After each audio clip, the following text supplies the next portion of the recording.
Brought to you by Poderation, podcast for nerds. Ooh, natural 20.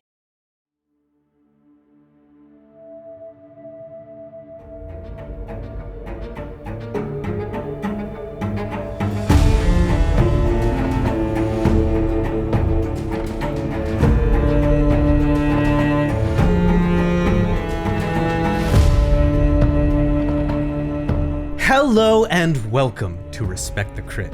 I'm your host, Ian Duncan. My pronouns are he, him, any, and I am playing Yasher Engel, the bibliophile and arcane enthusiast. And here to play along with me, please welcome Xavier Trudeau-Duchesne. Hello, I'm Xavier Trudeau-Duchesne. I'm also an arcane enthusiast with the Netflix series. He, him. I will be playing Aline Levesque, the photographer from Montreal. She, her. Although I haven't seen season 2. Oh, you have? I was just gonna say, like, it is phenomenal. Like, it's so good. Yeah, changing the landscape of animation, I think. Really bringing up that level. Yeah. I remember the first time around, we all got like secondhand depression because it was too good. And we're like, we'll never achieve this. Yeah. Getting secondhand depression right along with us. Please welcome Karen Huseman. Hi, I'm Karen. And I have no idea what they're talking about. But I play Melody Thompson, who's a witchy medium. She, her. And yeah, it's weird because Karen has never actually seen Arcane, but is a huge League of Legends fan. Just like absolute monster in that game. It's wild. Who do you main, Karen? God, I could not name you one single player. And I have played the game. That's the thing, is I have for about 3 weeks I played it, and Do you want to take a guess? Coming up, and now blank. it's gone. It's gone. Yeah. Just make a guess. Just make one educated guess. I'll tell you how close you are. Oh no. No, because now all I'm thinking about are like Overwatch characters. Say anything. Just say anything. An elf boy. I don't know. Elf boy. Elf boy. My man. Elf boy main. And he is a League of Legends champion. Please welcome Zach Clark. Oh, well, thank you. That's probably more of an insult. Hi, I'm Zach. He, him. I play Raz McClay, the gun enthusiast. And what would Raz's main be? What do you think? Raz specifically, he's probably a jungler. He plays something like a Moo or Kane. Very two different playstyles, but yeah. He's more of an engager. Absolutely. I see that for him 100%. And then, of course, our keeper of arcane knowledge. Please welcome Susan Spinator. Hi, I'm Susan Spinator, and I go by she, her, and I'll be playing all the they, thems, any's. And I am completely ignorant to all of this. All of that went over my head. I actually looked up a Lovecraft quote while you guys were talking about that. I was like, this fits. Okay. I live on a placid island of ignorance in the midst of a black seas of infinity. Wow. Of this whole conversation. That is a fitting quote too. What story is that from?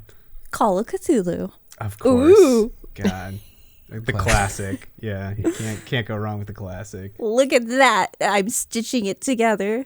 I'm looking at a list of all these champions' names here, and I could not have produced a single one of these. You could have said anything, though. I literally could have, anything. and it would have fit in because this is just nonsense. You got close with Elf Boy. That's pretty much Ezreal.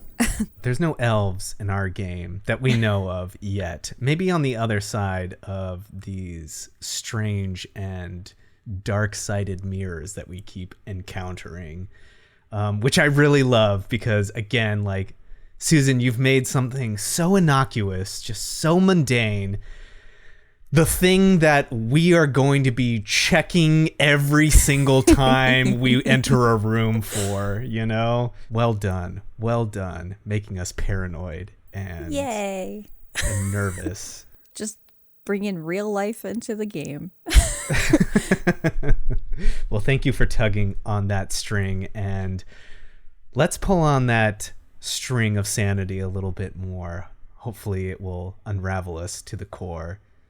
Susan, please take us away to those strange aeons.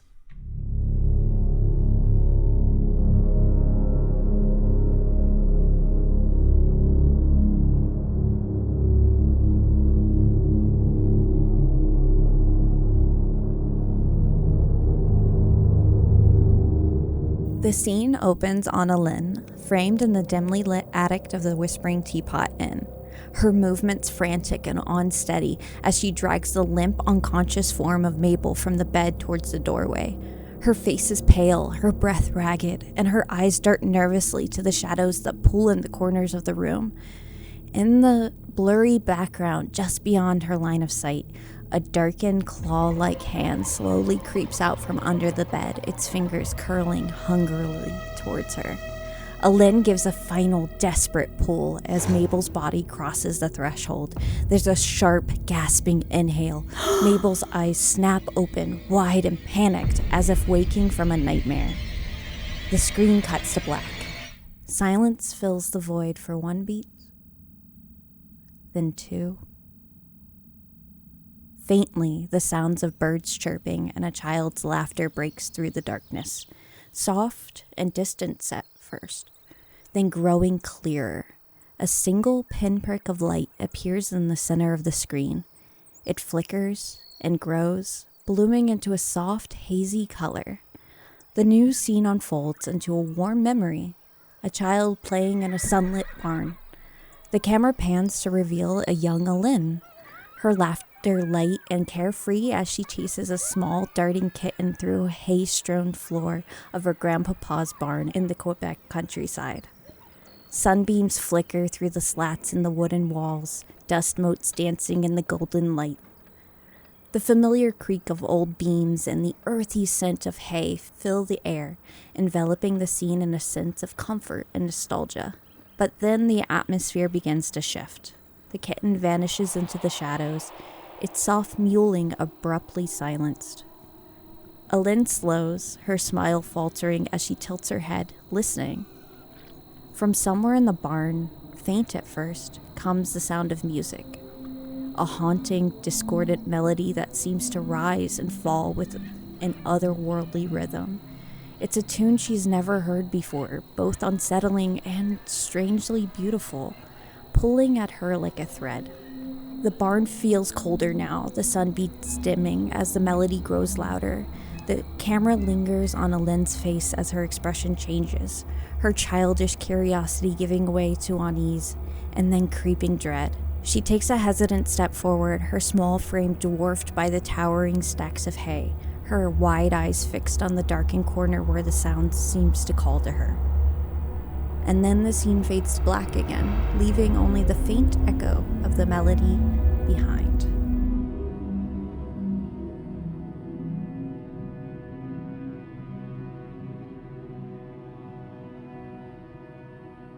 The scene shifts to that of Yasher, Melody, and Raz sitting in the bustling dining room of the Whispering Teapot Inn, steaming cups of coffee placed in front of them, Mrs. Brewster's disapproving form heading away from the table in the direction of the kitchen. I forgot Raz got scolded for being...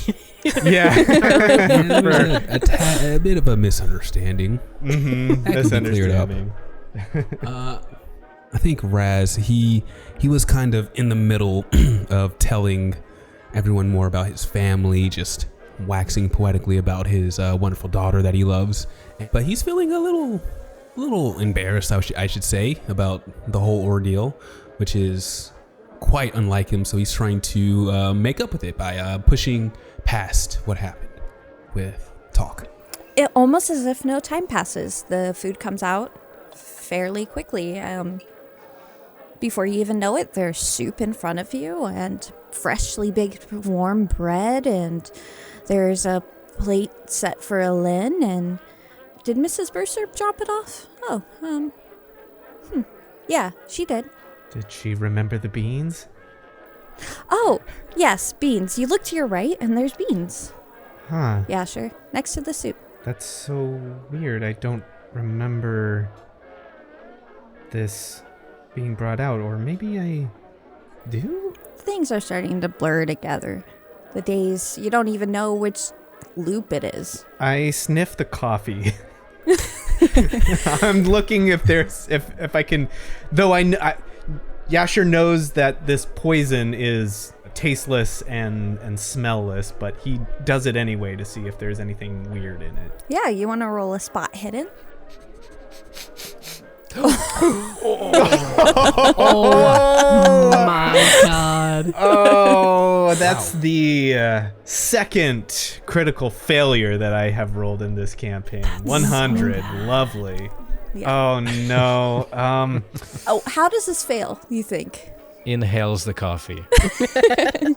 Straight snort. You know what I think is like, I think he doesn't even like, it's like, oh, of course this isn't poisoned. Like, everything is, this coffee came out, like, it's fine. It was never coffee, like, that was in trouble, and I saw it come out, and it's fine. It's okay.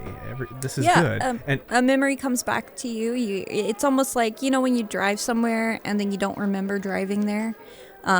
You have a moment where you go, oh yeah, I remember Mrs. Brewster bringing this out, and I remember her bringing out the tomato soup and the bread and the beans. yeah. I remember this now. Yeah, and that like that's actually makes him feel a little less anxious, and we cut in real close to like just a close up of the mouth, and he just like slurps a big drink of coffee. Do we zoom in close enough to see the poison? Yeah. What is Melody doing? She is gonna eat up some of that good soup. Yeah, it tastes great. Oh, good. Is there like crackers or something to go with it? There's a freshly baked bread. Delicious. It's sliced up. Okay, perfect. We're dipping bread Yes. into our tomato soup. I think the longer time goes and Alin is not down, it's gonna make her nervous. And she's gonna start getting fidgety, like just like doing like things like adjusting her place settings and like keep moving like certain things on the table. It's like, oh no, that's not where, like you can tell she's like getting fidgety and moving stuff around a lot.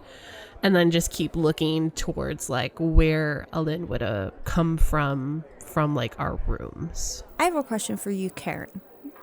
About Uncle Ed, did he have like a moniker or a name for you besides just Melody? Would he have called you something, you think? I don't know if there'd be anything like other than like just like Mel. Okay. It makes me nervous. Melody, could you I understand if you're maybe working through something, but could you maybe stop moving things around? It is agitating. It's just like mid like moving like the salt or something. Like, okay, sorry. I just just didn't think that was in the right spot. I'll just put that back over there. Sorry. No, I totally understand. It's just there's a lot of movement, and you should try the coffee. It's actually really good. Anybody getting a little nervous about Alin being away for so long? I don't know how long it takes to develop photos though. So I don't know, maybe it's fine, right? Didn't she just leave though? I thought she just left. That kid's all right. They have hot steel on them. Then what's the worst that could happen? Yeah. Lynn is a very strong-willed and independent person. And she's armed. Can't imagine there's nothing that she couldn't overcome. Exactly right. And instead of worrying about coffee, I think I need a little something stronger.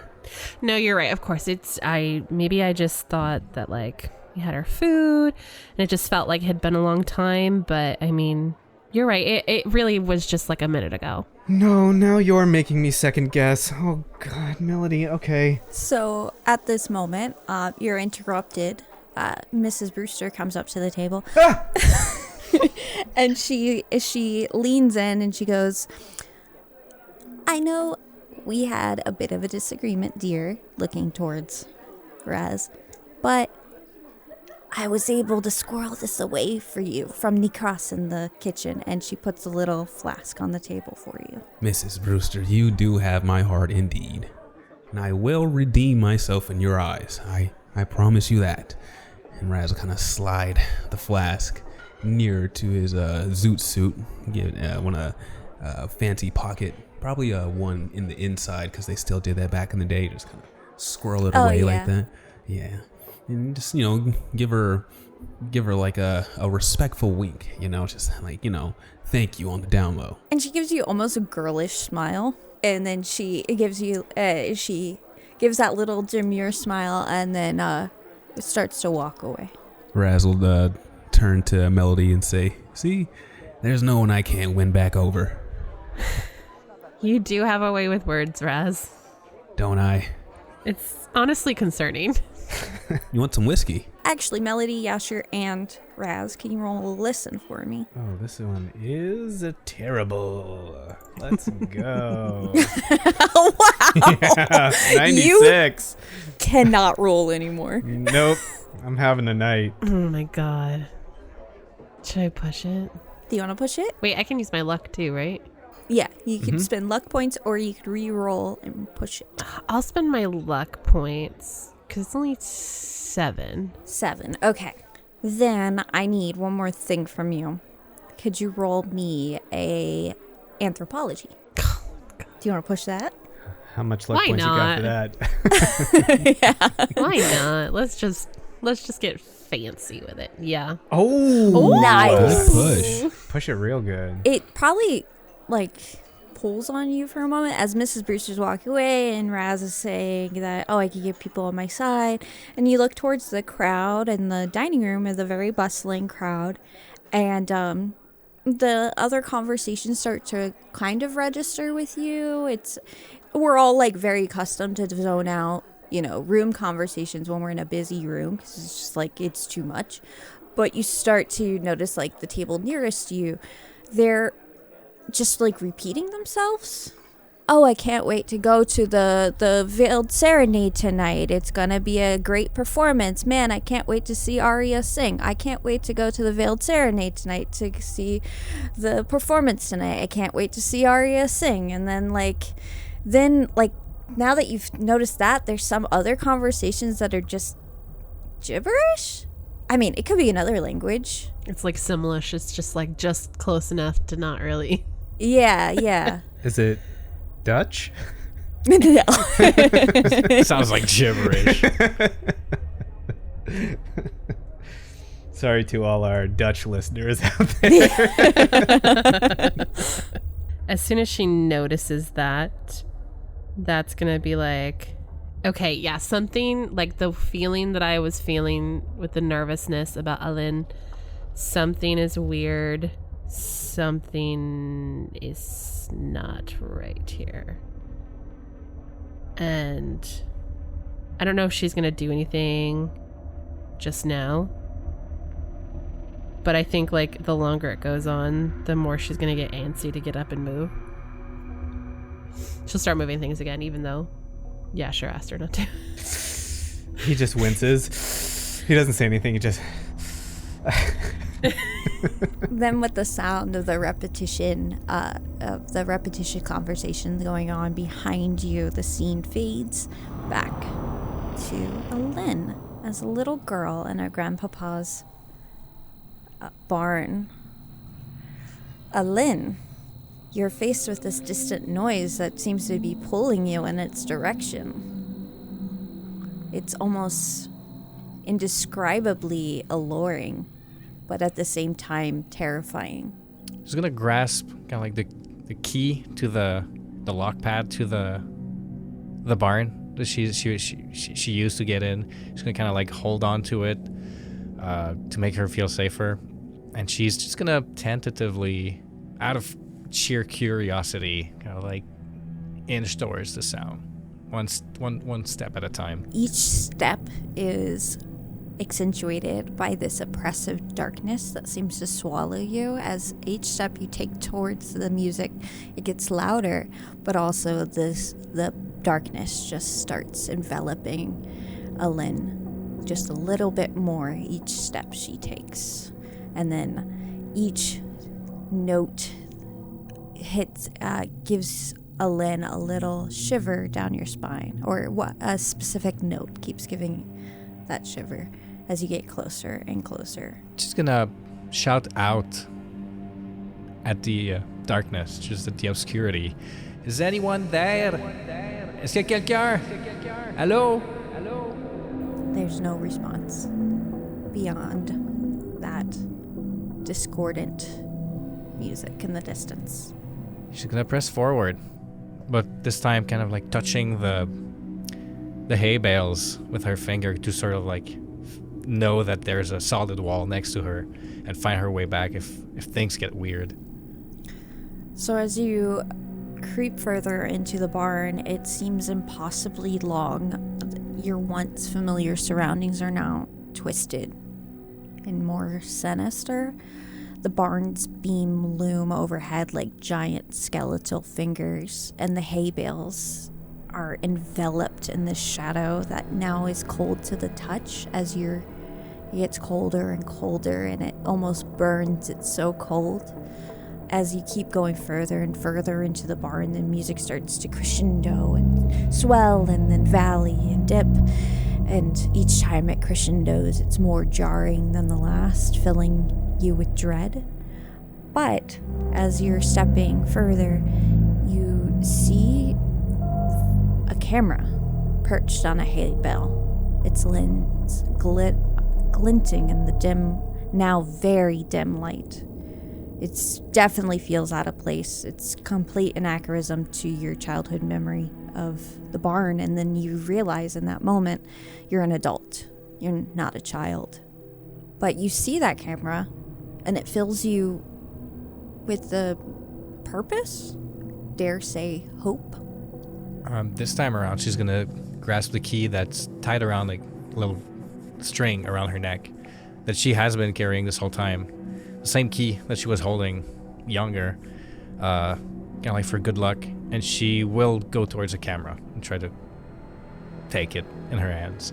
So as you step towards the camera, the shadows twist and writhe, growing darker and more oppressive, and tendrils like legs of a spider creep out from the corners of the barn and snatch and engulf the camera, dragging it into its oppressive darkness. Give it back. Give it back. This is my camera. And she's gonna kind of like start running towards where it was. The shadows, those tendrils start, these tentacle-like shadows start stretching towards you, trying to engulf you. She's gonna keep sprinting, try to kind of like break through those tendrils grasping, try to outrun them, try to go full, like she's fit. She's got like, she's a marathon runner. She got this. She like, the more she's in this moment, the more she remembers like where she was at the present moment before this kind of like vision, and the more she just gets into it. And I'm gonna get that camera back. In the distance, as you're running towards the camera, but in a different direction, you hear a voice. Mel, can you hear me? Allô? C'est pas Mel. C'est grand-papa? Grand-papa, c'est-tu toi? I can't understand you. You're come this way. Whoever you are. I'm gonna follow the voice. And then the scene shifts back, fades to black, and then goes back to the brightly lit dining room of the Whispering Teapot Inn, where Melody has just realized that the conversations around her aren't really conversations. Raz, can you roll a spot hidden for me? Yes. And are the rest of us like talking normally? We don't pick up on any of this at all? No, yeah. Everything seems fine to you. Yeah, we didn't hear it. Then Raz would be offering Yasher little flask whiskey. It's a little early. It's a little early in the day for me. It's not early enough, if you ask me. I imagine he's just like pouring it in anyway. So you go to pour in the whiskey, and And yeah, she was trying to shake you away, and you like shake your head, you're like, come on, you gotta enjoy it. And then out of the corner of your eye, so one side of this dining room is filled with windows. You guys did not sit next to him this time. But in the window outside, you see your wife walking hand in hand with your daughter. Raz will stop in his tracks, specifically when he sees his daughter, and he will kind of do a double take, like he's not believing what he's seeing. Then a mask of, it looks strange on Raz's face, but it kind of looks like horror, like he just came to the realization of something, and he's going to swiftly and briskly get up from this table and start trying to cut them off in the direction of where they're heading. Yeah, so they're walking down the street. It looks like your wife has changed her clothes because you saw her earlier today. She was wearing like a suit, a fitted suit with a fedora, and but now she's wearing a woolen coat over what looks like a dress and stockings, and your little girl is wearing like her Sunday best. Makes me curious on where they're going, so Raz will kind of hurriedly chase after them, and he'll be kind of doing kind of the crowd shout when you're trying to find someone in like a concert or something. He'll say, Louise. He'll try to get as close as he can and just almost blindly follow after them. So Yasher and Melody, Raz just gets up from the table and leaves. Raz, where are you? Where are you going? I would assume too, like, because he was talking to me when he was like pouring the drink, so I would think that I would like see something on his face before he got up. So my first instinct is to like look out the window where whatever he saw and started running after. Do I see anything out there? Can you roll me a history? Yes. I love rolling history. Been waiting this moment for his whole life. Come on, please don't have... Oh my god.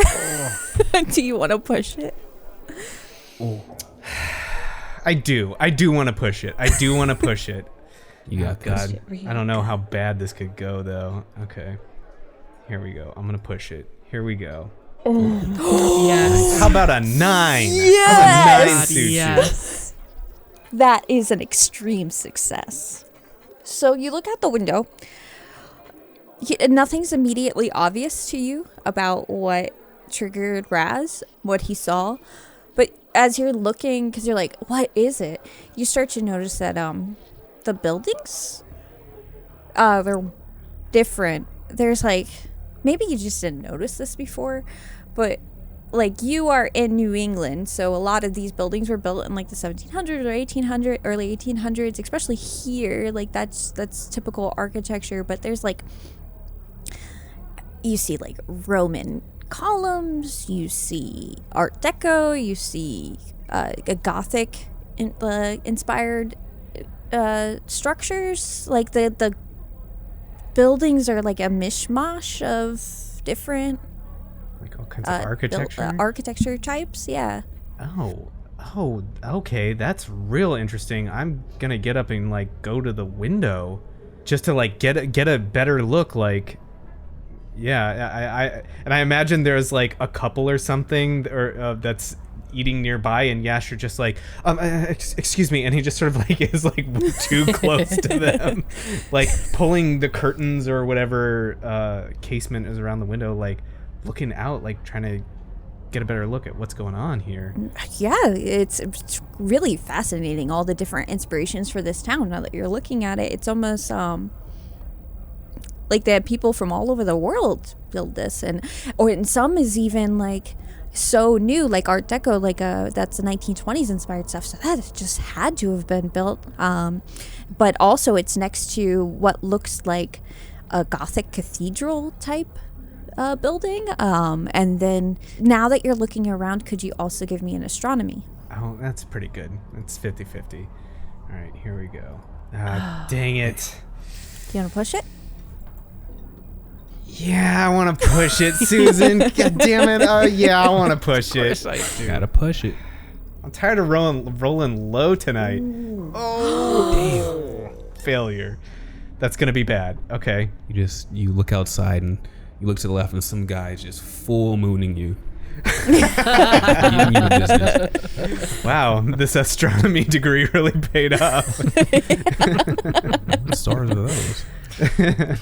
See his brown star. The way this fails is it starts to snow, Oh, I like that. Okay. which obscures further down, so you can't see more of the street as you're trying to, and then you're trying to like look up to see how like the ceilings and stuff, and then it just starts to obscure your view with snow. Melody, come here. When Raz left the table, it didn't really register to Melody because like she's listening to all these conversations that are like very, very similar. And then Yasher leaves the table and now he's calling for her. And she's like, they're all the same. The conversations are all the same. What? All the buildings are different. But all the conversations are the same. Okay. Listen. Hold on. Ergo.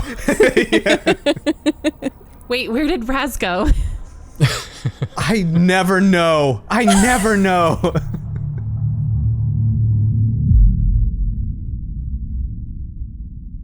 You step outside onto a warm street. It's familiar. It's Albany. It's your town, and you see your wife and your daughter walking down the street, and you yell your wife's name, Louise, and oh, darling, you coming to church too? Church? Why wouldn't you go to church with your little girl on Sunday? You always promised to go with her.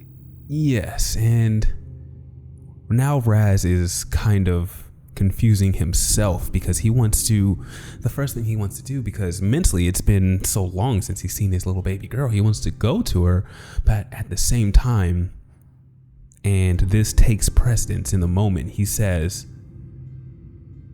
why did you bring her? She can't be here. Our little baby girl can't be here. But Daddy, I really want to go to church. No.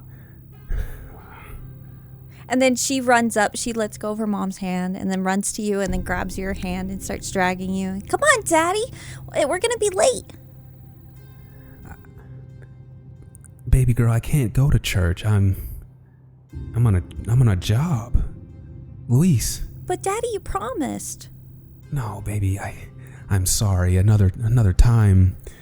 I'm singing in the choir today. You can't miss it. You know I love when you sing, little baby girl, but you can't do it here. You can't be here with Daddy right now. You can't. Luis. Why are you making our little girl cry? Come on. You got time. Luis, we just had a conversation. Didn't we? The other day. I think. Darling, you need to stay out of that your old bar. Come on. And she gives you a kiss on the cheek, and she grabs your other hand. And I try to pull her away and grab her by the shoulders and say that it's not the whiskey this time, baby. It's not. I promise. Something's not right. Something's off. And she puts a hand on your face, and then she goes, Darling, you're starting to scare me. I'm sorry, baby. You should be scared. Something's not right. We can't be here. It's supposed to be cold. It's July, silly. Why would it be cold? It can't be July. Something's not right. Little baby girl. He turns back to Elise and he says, You gotta get out of here. You can't be here. I'm not trying to scare you, but this, where we are right now, we're trapped. And we can't have you trapped with us, baby girl. We can't have it. You have to run. But Daddy, you promised. I can still hold my promise. You just have to stay with me. You have to stay alive. Daddy, you haven't been to church in so long. I keep waiting for you to come and you haven't been there. Daddy. You're becoming such a big girl, baby. I can't keep disappointing you, I know, but you're so mature now. You can keep waiting a little bit longer. I just have to complete this job. It's so important to all of us. Daddy, why do you always leave me? Been gone so long. You already missed my birthday and my recital and Daddy. And I'm sorry, baby girl, and I'm always with you in your little heart. And he kind of taps her on her chest. I'm always there with you. And I'm always protecting you. And that's why sometimes... Liar! Liar! You're lying! And then she starts yelling that over. Liar! Liar! Liar! Liar! And it just, that whole sound starts to envelop you. And Raz will try to shake it off, and he'll look back up to Luis, and she's gone. Gone. Raz will look around. You're on the street of Whimsy Brook again, and it's cold. He's going to kind of peer down the street. It's still snowing. You can't see anything. It just started to snow. Where he perceived to have seen his wife and his daughter, there's just space there now, I'm assuming. Yeah. Could you roll a spot hidden for me? I would love to. This is the shit I am here for. The weird shit. Raz is locked in now. You shouldn't have done that. In trying to assess what just happened, there's discrepancies in the environment that don't fit together. Like a building just completely covered in windows but with no doors. The crowd, now that you're starting to look at them, some of the people I don't know how to put this without just being comic, but their faces are just blurred. What color is the sky? So it's snowing, but in a break in the clouds, you see stars in a daytime sky. I can see the stars. Yeah. Daytime. I really, as a person IRL, it's hard to even conceptualize. Yeah. So Raz will kind of look around at these newfound tidings and the apparition he just went through, and he'll have this glare on his face, like he can't make out what he's seeing, and he'll kind of look down at his zoot suit and reach into his pocket, take out his handy dandy flask of whiskey, and look at it cross and just chuck it as far as he possibly can. like an old cartoon. Problem solved.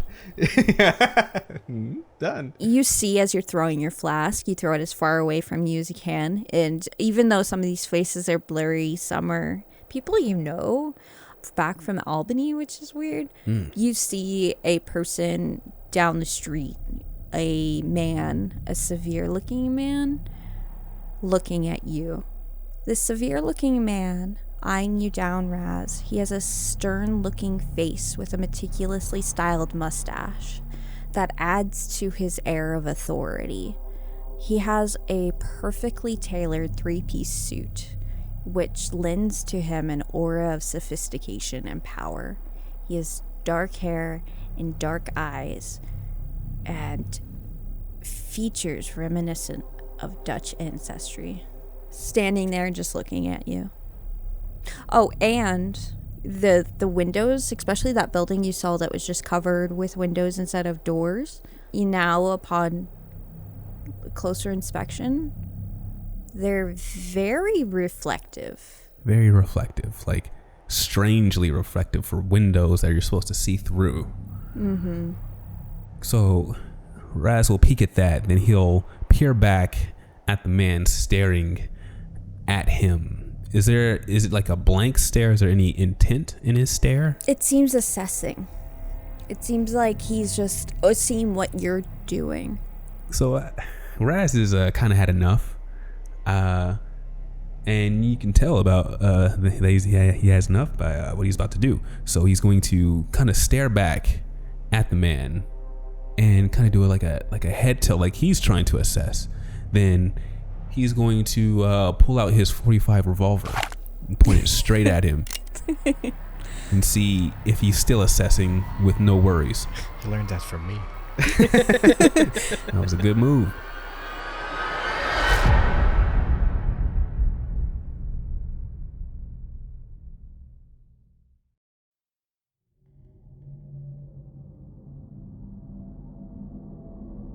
The scene hard jumps back to Ellen running towards the voice. It's also in the direction of the music. Come this way. I can see you. Who are you? What is this music? I know this is an impossible task, but try not to listen and come this way. Okay. It sounds silly, but yeah, palms to my ears and I keep running. Like I said, the music crescendos, swells, and then valleys and dips. When it crescendos, there's no blocking it, and you hear it, and again, those discordant notes just drive right into your core. You feel it in the center of your being. It's like that feeling you get in your jaw when you have something super sour, but imagine that in the center of your chest. Yeah, she's gonna try to kind of like scream at the same time, kind of like just to like try to cancel the sound. Like I do that with my blender sometimes. Wait, you kind of works. You scream at your blender. Like scream in my head, like just over there, just so like my eardrums like bounce from the inside out. Kind of like yeah, it's very scientific. Gut instinct. That's what she does. So as you urgently go in the direction of the voice, you start to see a flicker of light in that direction as well. That, in addition with the cacophony of music, it propels you forward to that flickering distant light. Your breath is coming in ragged gasps as you run full speed towards, hopefully, salvation, or at least another person in this seemingly infinite reaching darkness now.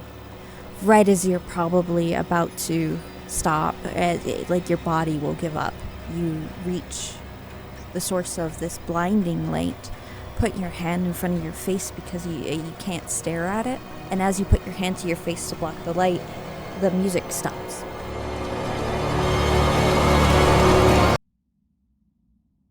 Your eyes adjust to the light, and you find yourself standing before a large ornate mirror, its surface glowing with an eerie luminescence. It's kind of like the opposite of all our mirror encounters so far. They were like all dark and foreboding. I'm gonna get closer to that mirror. It's still covering my eyes with it, and like, get my wince and try to see through my almost closed eyelids, just to block out as much light as I can, but try to see something through that mirror. Yeah, as your eyes start to adjust and you're breaking through the light, and you start to see Whimsybrook, its town square specifically, littered with aged festival decorations. Now you see the source of this bright, blinding light. It's an otherworldly glow all over the town square. The sight is both familiar because you've been to the town square, but also alien because it feels like a twisted version of reality. Are you still here? Can you still hear me? Wait. Just a moment. She's coming. Who's coming? Where are you? Who are you? Just a few moments more. And then through the mirror, you see a figure start to take shape. It crosses the threshold of the town square and heads in your direction.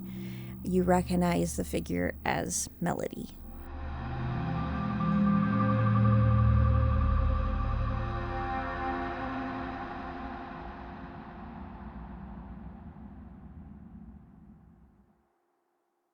Hello listeners, thank you for joining me in the mid-roll. Gonna be a quick one this time.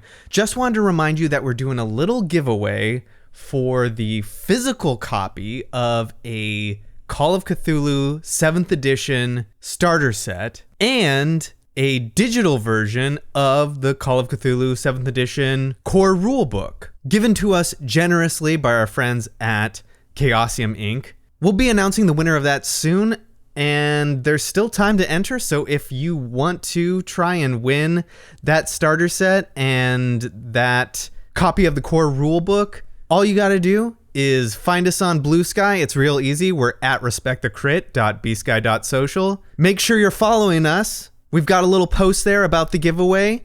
Just like and repost that. That's all you got to do. And make sure that we can get in touch with you via DMs on Blue Sky as well, so we can contact you if you win. You can also find a link to our Blue Sky social in the show notes of this episode. So just check that out. Go ahead and click that if you want to join to enter. This giveaway is going to be limited to just those listeners in North America this time around, just because of shipping costs and stuff like that. But if you're living in North America, go ahead and get on that. If you want some cool materials to start running your own Call of Cthulhu game, the starter set is really neat. It's got dice, it's got quick start rules, it's got pre-made characters and adventures and all kinds of like handouts, physical handouts and stuff like that. It's very cool. And of course, the core rulebook will give you everything that you need to run your own game. We've also got some important information and resources in the episode show notes, links and stuff like that you can find for relief and mutual aid for the recent fires in Los Angeles. All kinds of way to donate money if you're able to, time if you're able to. And a lot of these organizations put together mutual aid, not only in times of crisis like this, but also for all times in the community, for all people of need in the community, which is really, really great. So check that out. You can find all this information also in our Discord, which is a cool place to hang out. You can hang out with me there. You can hang out with the cast there. You can hang out with each other there. There's people that are running games, putting together groups, and playing all kinds of tabletop role-playing games right in our Discord. So that's awesome. We're looking to do maybe like a community one-shot there eventually. More on that later. I'm still figuring all of that out. But yeah, it's a great place to come and just be a part of our cool little community. We'd love to have you. That's it. As always, thank you so much for listening. Thank you so much for downloading and giving us your feedback. And now, let's get back to the episode.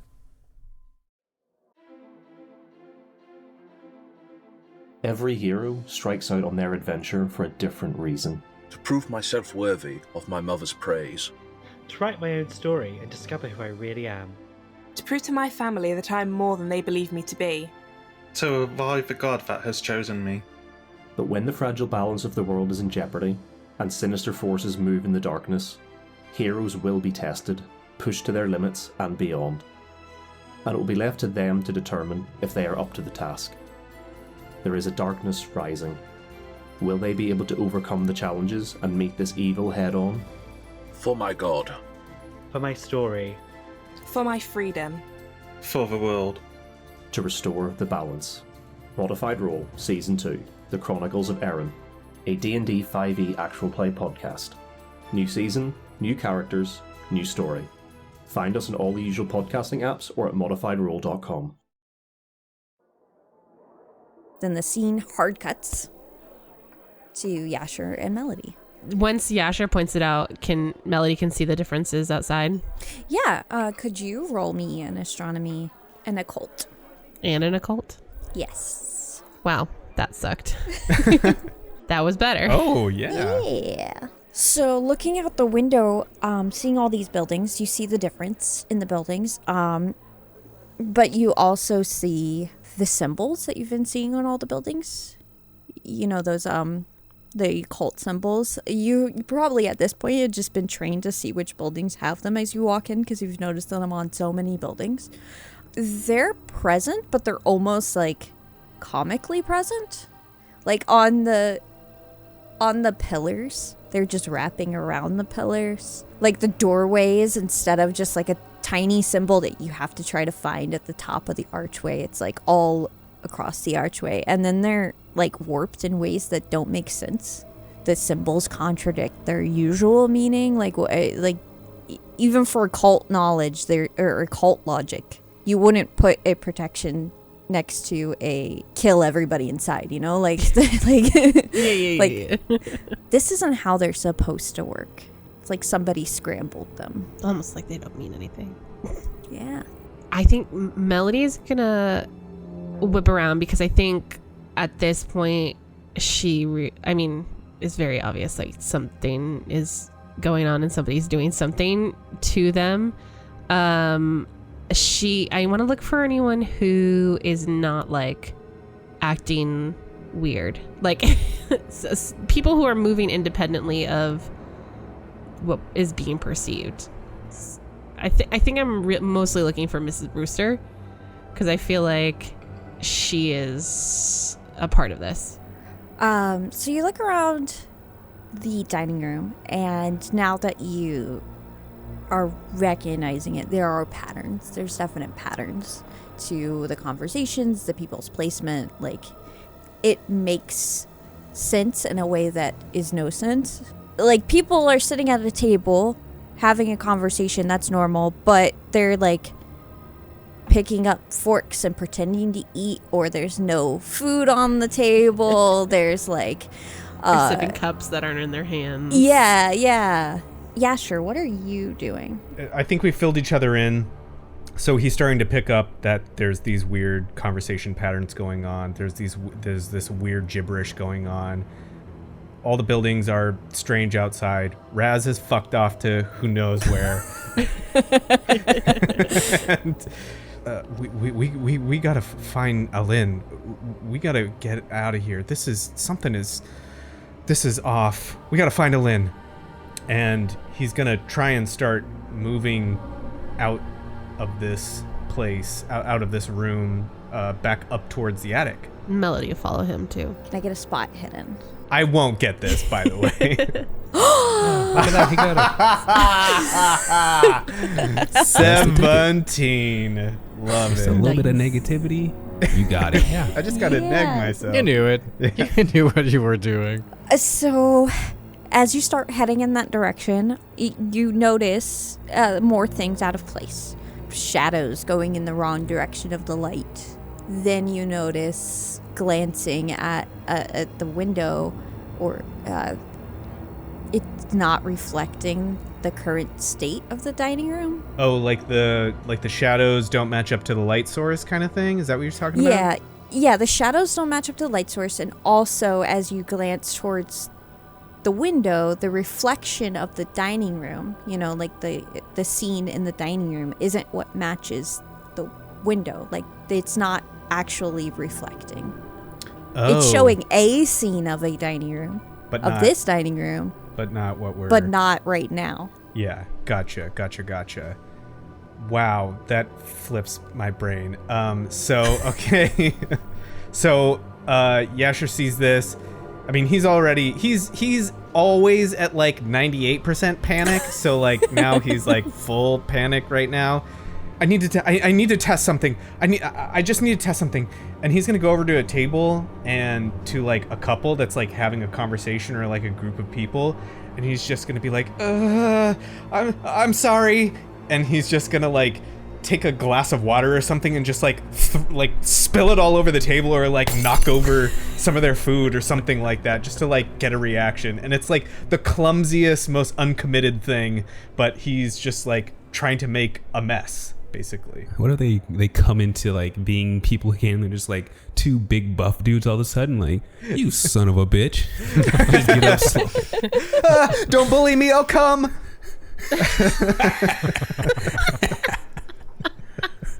Oh, that took a minute to set it. I'm always at 98%.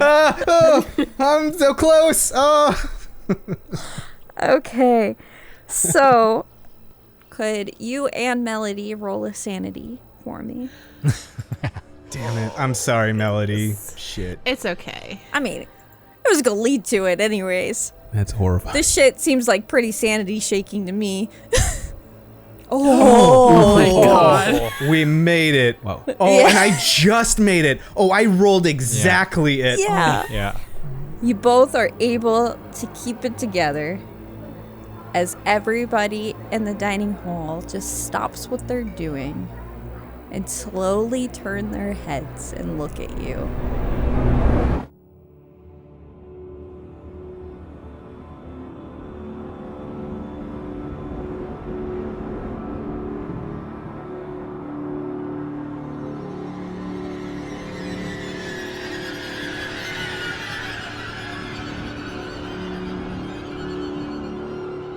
Oh no. Worst case scenario. Actual worst case scenario. That's what happens when you commit a party foul.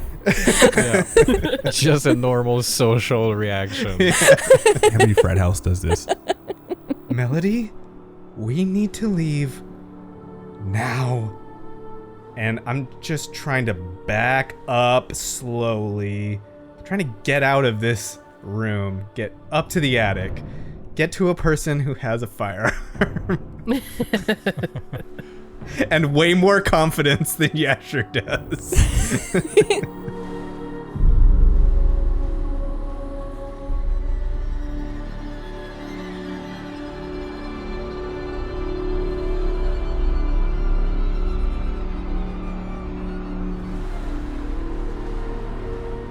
The camera pans to the scope of a gun looking down at this severe looking man and pans out to show Raz holding it. So when you pull out your gun, you notice that no one seems to react. You are in a crowd of kind of people. And everybody just continues with what they're doing. But this man sees the gun and raises an eyebrow. And then nods his head, gestures into a direction. And starts walking away from you, even with a gun aimed at him. Huh. So Raz will keep the gun pointed and kind of do that thing in movies where you're unsure of shooting someone, so you kind of point the gun up at the air, and he'll look around at the crowd, and still people with no faces don't even care that this gun's in the air. I think Raz will saddle his gun for now and see where this gentleman wants to meet, but he still has one hand in his zoot suit, gangster style, old school. So the camera pulls out and shows that you're in front of the Whispering Teapot Inn, and the camera shows through the window the hurried actions of Yasher and Melody rushing out of the dining room into the lobby area. Karen, tell me if you're thinking something different, but I would be heading up the stairs to find Alin, but if we see any of us around, we caught a glimpse of Raz, that would also be a safe person to go to. And it's this is about collecting us all together and circling the wagons to be safe, and certainly for Yasher to be around someone who is much, like I said, much more confident and stronger than him. So if he sees Raz, he would definitely try and get everyone together so that we can all be collective. Yeah, I kind of imagined it when we're backing out of the dining room, and then when she passes that threshold, she is doing a turn, and then she sees Raz and is wait, hold on one second, and goes to the door to get his attention. So you go to the door. So as you're putting down your gun, Raz, and you almost start the momentum of taking a step, the door opens next to you, and it is your friends. It's Melody and Yasher. Raz, where did you go? What are you doing out here? Raz, he jumps, he says, "Ah!" and he turns around with his 45. No! Don't shoot! Raz, it's us! Raz, it's us! Oh, you guys are real. I've been seeing some shit. We have been seeing some shit. Mm-hmm. We need to find Alin. We need to... I don't know. Yeah, sure. Check this out. He'll point the gun right at someone's nugget, next to him, just right at the side of their head, just to see there's no reaction to it. Doopy doopy doo, walking down the street. He points like he just did a magic trick. Real quick, This old creepy guy wants me to follow him. I'll be right back. Wait, what? Old creepy guy, you're just gonna follow him down an alley? He might know something about my wife and my kid. Why do you think that? They were just here. They were just walking down the street. I had a little bit too much to drink, and now they're gone. You can't go alone. We can't go alone. Hey, yeah, sure. I'm no mathematician, but I got a problem to solve. You know what I mean? Raz, Yeah. this is not what it seems. I know. That's why I have my 45 out. You know what I mean? Do you think maybe for a minute that you didn't see them? No, this guy, I pointed my gun right at him, and he just raised an eyebrow and told me to meet him at this location over here, and he's waiting for me. So either we're gonna be knuckle dusting, or he has some important information. But I have to find out. Okay. Let's just stay together. Let's assume that wherever we are, it is not Whimsybrook. It is somewhere else. And wherever we think we know in Whimsybrook or here, it is completely different. God's honest truth, I might be in hell, guys. I don't know about you. I've done some goofy stuff. I think we need to go get Alin, and then we can follow up with this guy in the alley later. Fair enough. You know, we might run into him again, and maybe when we're all together, we can just go as a group. Yeah, she's just up the stairs. Fair enough. Oh, okay. Let's go regroup, gang. I'll lead the way up the stairs, gun toted, just charging the way upstairs slowly though. There's nothing following them, right? They just got stared at weirdly. You don't see anything. They're just acting weird. Yeah, as usual. They're the wild cards in the group. You get used to it. Yeah. We're the wild card. We're the issue. So as Raz leads the way up the stairs, barrel pointed up and steps echoing, the echoing fades into the darkness of the hallway, and the echoing of this stairway is replaced with Alin's ragged breaths as she stands in front of the mirror, seeing Melody approach from the other side. And then you hear, "This was the moment. This was the moment." If you know anything, tell me something. If there's anything we need to do, I need to know. We don't have much time. I can only talk when the music drowns me out. But see Melody there on the other side? This is it. She found your mirrors. They were all fragments. When is this? Oh, I can't get into the metaphysicals of this. When you wake up, just remember, be wary of mirrors, but also you have to find yours. That's the only way to break this loop. And tell Mel she's doing great. Okay. Should we break the mirrors, or should we keep them safe? Break yours. Okay, I think I can handle that. They are what's releasing the music. They're releasing his music. You four were the catalyst. You four were the sacrifice. And then you shatter.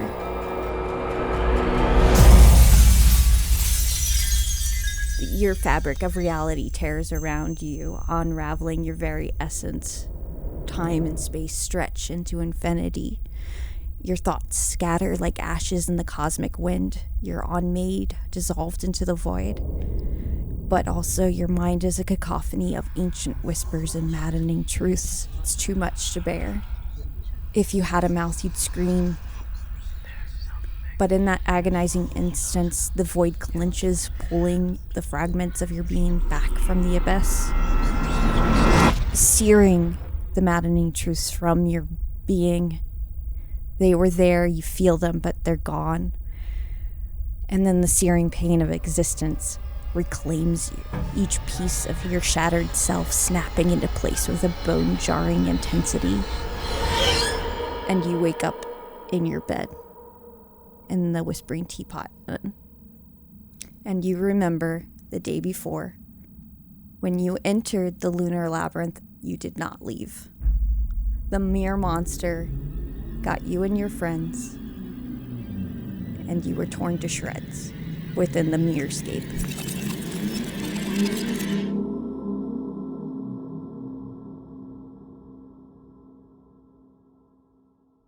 So as your steps lead up the stairs, it takes you probably a minute too long to realize that the stairs aren't ending when they should.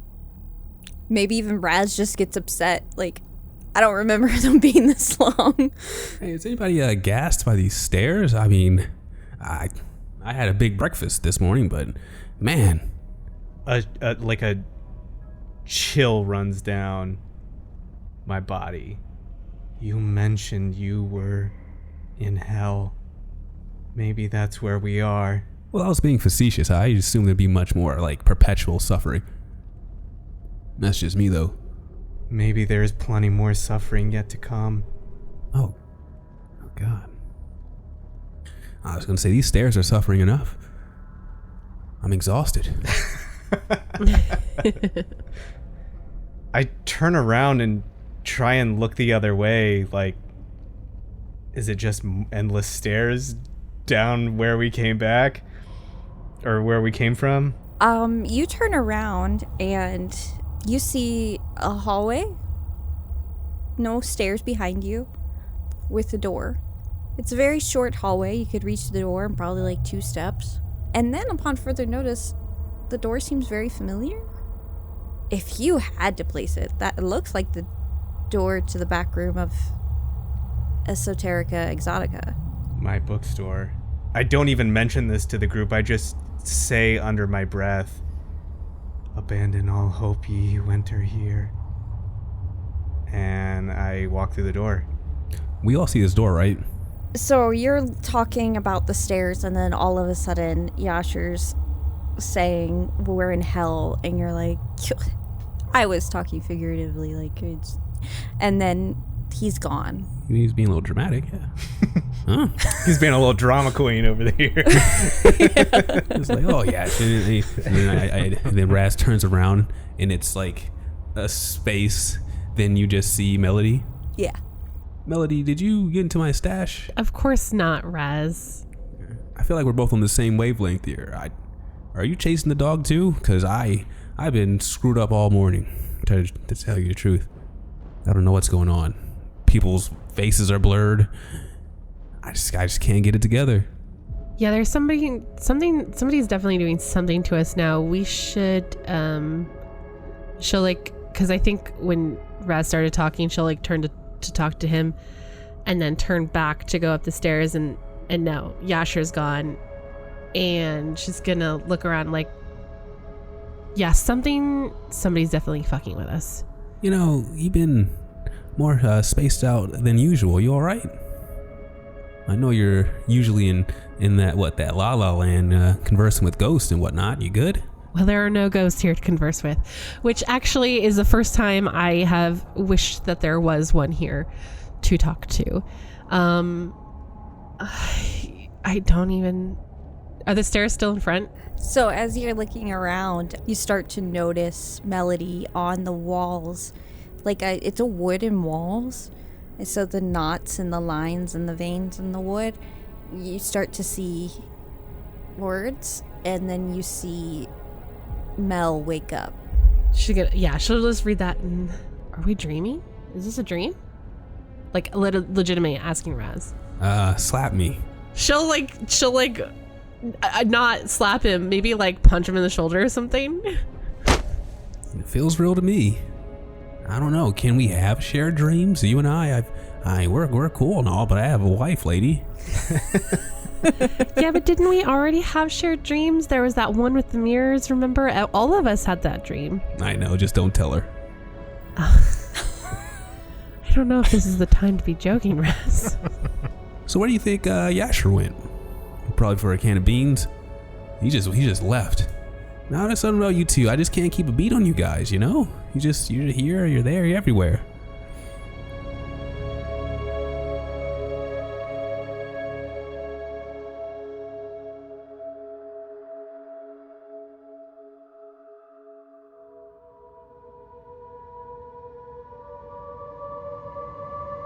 Yasher, you are enveloped in the comforting shroud of the Esoterica Exotica. A soft glow of lamplight bathes the room as you see your comfortable chair sitting behind the counter, usually where you immerse yourself in tomes. Oh my goodness. With all the talk of hell and what we just experienced, this is a comforting sight, and it's, even if this is just a mirage, it is a welcome one. And he goes and sits in his chair.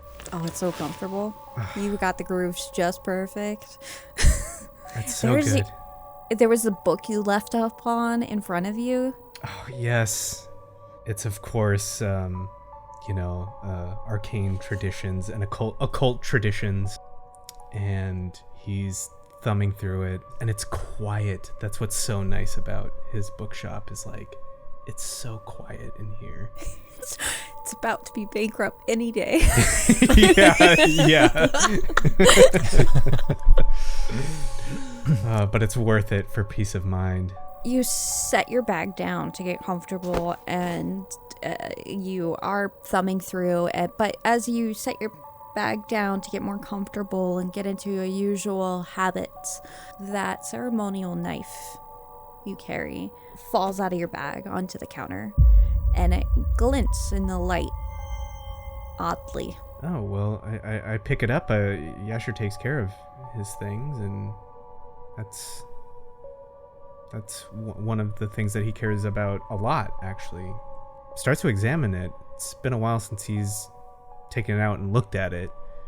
So yeah, he picks it up and holding it in his hands and turning it over, looking at the detail. Yasher's always very ginger with this. He takes very good care of his things, whether they're books or objects, but somehow he slips, and just the slightest cut, it just cuts you a little bit.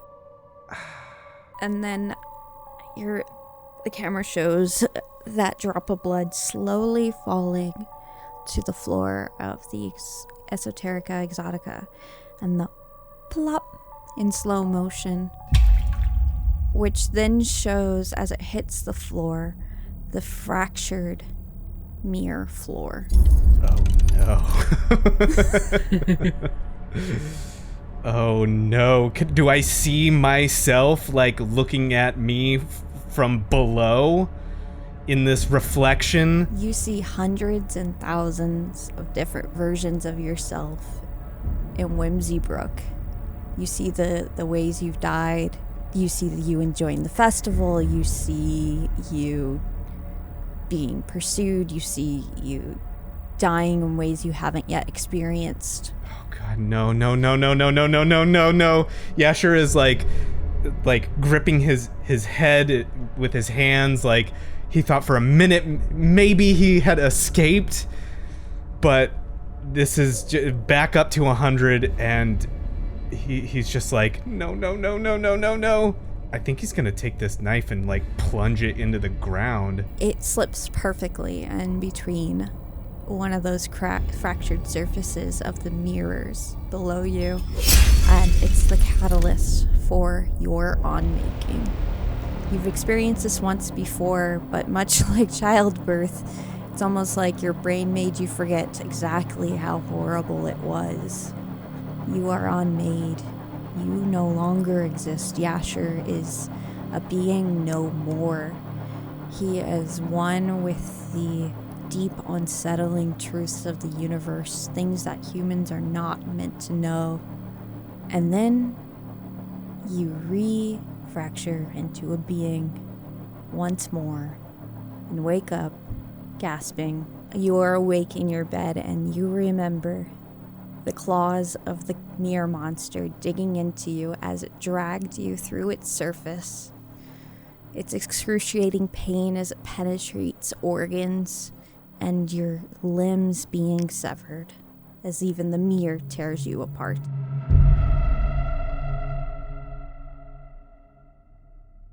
And then we're back to Raz and Melody. Wake up, Mel. Okay. So Mel, obviously she knows that's Uncle Ed. And she's like, okay. I need to do so in yoga. We're bringing it back. There's this exercise you do where you ground yourself afterwards.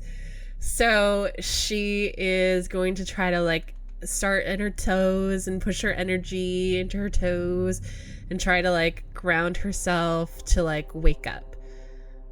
But at the same time, I know Raz is just continuing He's to in the talk. back row. So I love my 45 revolver, but my Luger really gets the job done when I need it. With my Tommy gun, I pull that out. It's just all over. Hey, what are you on the ground for? Could you roll a willpower for me, Melody? It's not your fault. Raz is literally in the back going, hang, hang, hang, with fake gunshot sounds. So you're not able to ground yourself over Raz's racket, but a crazy idea does come to you. You usually wake up when something bad happens to you. Raz? Then I pointed at him like, I dare you to try something, you bastard. What's up? Okay, I'm going to ask you to do something, and it's going to sound really strange, but we need to wake up. Huh?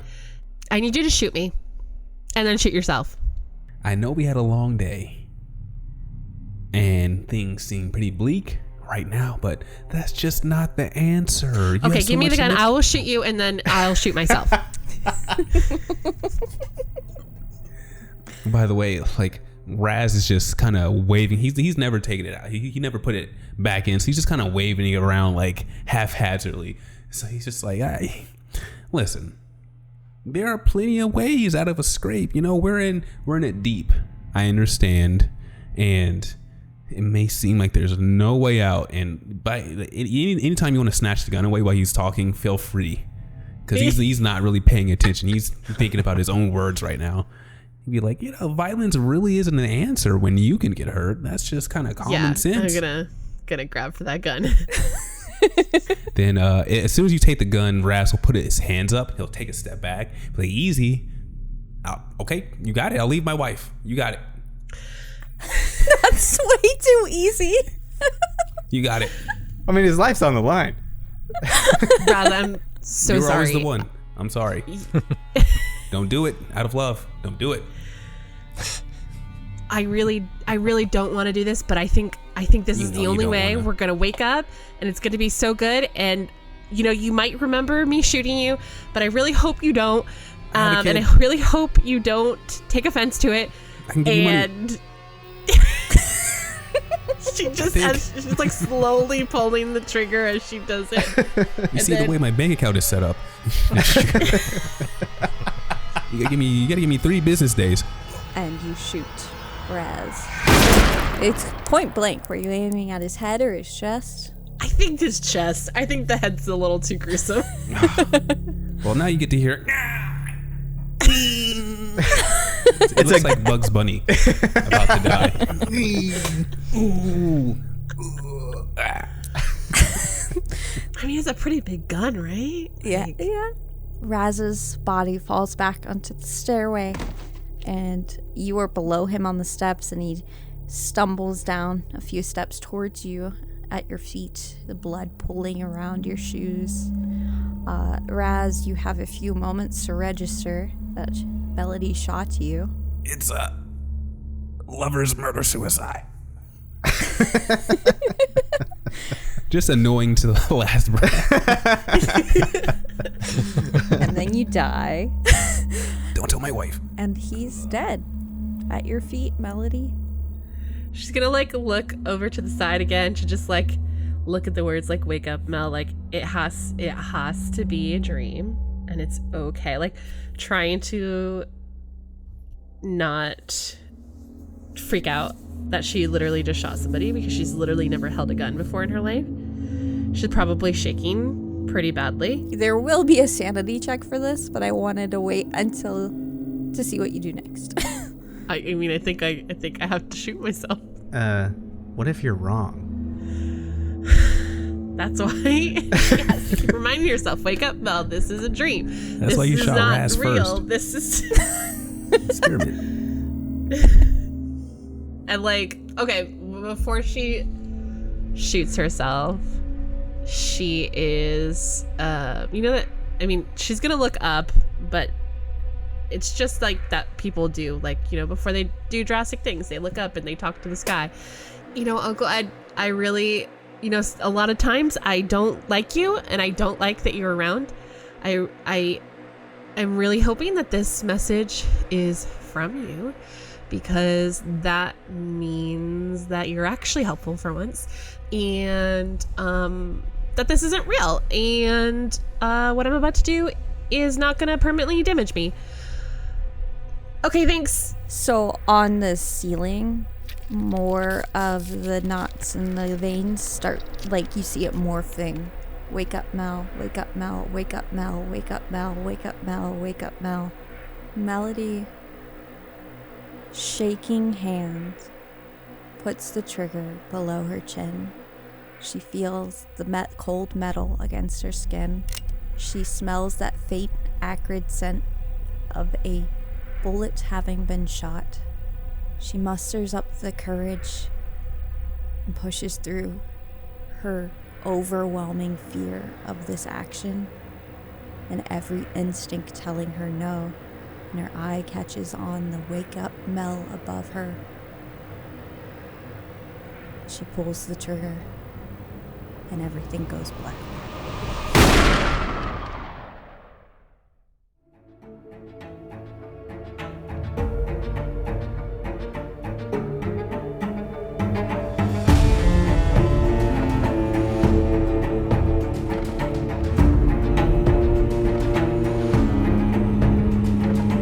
Thank you for listening to this week's episode of Respect the Crits, Endless Equinox. If you like what you heard, please consider supporting us by leaving us a 5-star rating and review on Apple Podcasts or whatever platform you use. It's easy, free, and helps others learn about the show. Follow us for info, updates, and extra clips on our socials. We're on pretty much everything at Respect the Crit, or come be a part of our amazing community in our Discord. Mabel McIntyre is played by Jamie Lee Bonez, who you can find at Jamie MF Bones. Alain Levesque is played by Xavier Trudeau Duchesne, who you can find at Xavier TD on Blue Sky. Melody Thompson is played by Karen Huseman, who you can find at Not So Shy Ronnie. Raz McClay is played by Zach Clark. Yasher Angle is played by me, your host, Ian Duncan, and you can find me at iDunks. Our keeper of arcane lore is Susan Spinator, who you can find at Suze Laluz. The music in this episode is provided with license or permission by a variety of talented artists, whose info and credits can be found in the episode notes. Please support them by visiting their platforms to hear more of their work. The Call of Cthulhu 7th edition role-playing game is published by Chaosium Inc. And remember, whatever the system, miss or a hit, you always gotta respect the crit. Thank you very much, and Cthulhu Fatagan.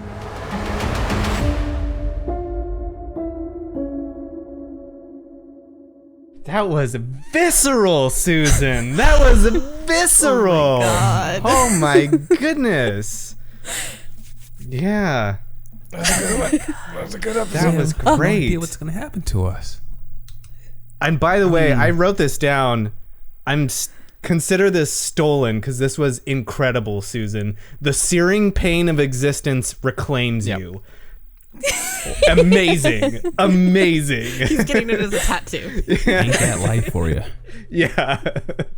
Hey there, I'm Hugh from Moderation, and if you like today's show, why not check out Roll for Riz, a podcast as ridiculous and cheesy as its title implies. You might have heard of Isekai.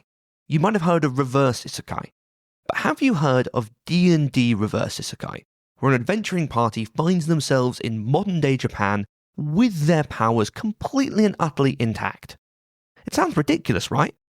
But it sounds like you want to listen to it, right? Find Roll for Riz wherever you can get your podcasts.